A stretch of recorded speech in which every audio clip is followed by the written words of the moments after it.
হাই friends, কি খবৰ আপোনালোকৰ? খবৰ নিশ্চয় ভাল। আজি মই গৈছিলোঁ আজি অগ্নিনাভ মন্দিৰলৈ। এয়া গৈ লাইন পাতি বহুত ভাগৰ লাগি গ'ল। আজি বহুত গৰম, কিন্তু আজি মানুহ কমেই আছিলে বাৰু দেই। এইফালে চাওকচোন, লিংগত গাখীৰ দিবলৈ কাৰণে কিমান যে লাইন পাতিব লাগে। ৰখি ৰখি কিনো কৰিম বুলি ভিডিঅ' এটাকে বনালোঁ। চাওকচোন বাৰু, বহুত দিনৰ পৰা যাম বুলি আশা কৰি আছিলোঁ। ভাবিছিলোঁ শাওণ মাহতে যাম বুলি, শাওণ মাহত যাব নাপালোঁ। সেইটো কাৰণে এতিয়া আহি সোমাই গ'ল আৰু।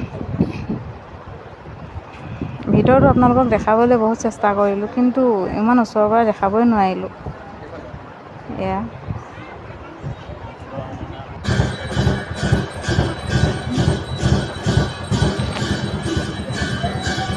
এই দবা কোবনীটো যে শুনিলে একদম বুকুখন মোৰ ধপধপাই আহে।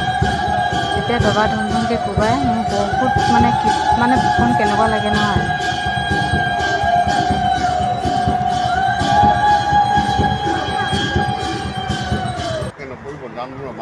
এয়া নিমাই ল'বলৈ সেয়া ৰখি আছিলোঁ। ওলাই মেলি আহিলোঁ আৰু পায়স দিছিলে, পায়স চাই খাই বৈ।